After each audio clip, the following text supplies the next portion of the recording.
wafdigan ka socda hay'adda UNICEF ayaa xarunta madaxtooyada Galmudug waxay kulan kula qaateen madaxweyne ku-xigeenka Galmudug, guddoonka baarlamaanka iyo qaar ka mid ah wasaaradaha maamul goboleedka Galmudug, waxaana looga wada hadlay sidii wax looga qaban lahaa arrimaha faraha badan ee la xiriira waxbarashada, caafimaadka iyo daryeelka carruurta. saraakiisha ka socotay hay'adda UNICEF ayaa madaxda Galmudug ka dhageystay warbixino la xiriira arrimaha waxbarashada iyo caafimaadka. intaasi kadib ayaa mas'uuliyiintan maanta soo gaaray magaalada Cadaado waxa ay kormeereen isbitaalka guud iyo xeryaha barakacyaasha ee ku yaala duleedka magaalada Cadaado, kuwaas ay ku jiraan dadkii ku xoola beeray abaarta weli ka taagan deegaanada Galmudug.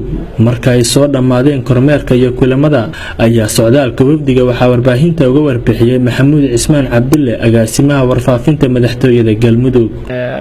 waxaana socdaalka hay'adda UNICEF ee maanta oo ku saleysnay inay u kurgalaan xaaladda caafimaad ee deegaanka iyo sidoo kale waxbarashada iyo daryeelka carruurta.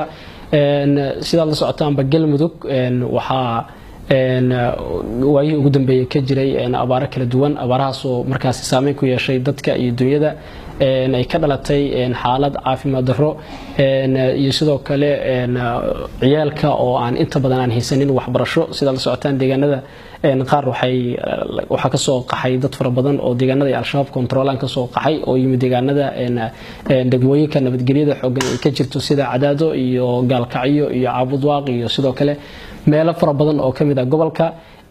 sidii carruurtaasi daryeel waxbarasho ay hor lahaayeen iyo sidoo kale arrimo badan ay hay'adda UNICEF iyo maanta ay ka wada hadleen madaxda dowladda Galmudug. sidoo kale intii oo kulanka madaxda dowladda Galmudug iyo sidoo kale hay'adda UNICEF dhexmaraya maanta waxaa dowladda ay ku gudbisay xog fara badan oo la xiriirta arrimaha waxbarashada, caafimaadka iyo sidoo kale daryeelka carruurta. runtiina waxaa la isla gartay in diiradda lagu saaro sidii arrimahaasi oo dhan wax looga qaban lahaa.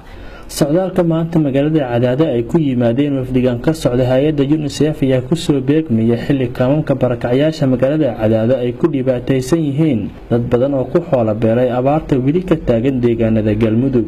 Maxamed Maxamuud Owaadan, TV caalamiga Universal, Cadaado.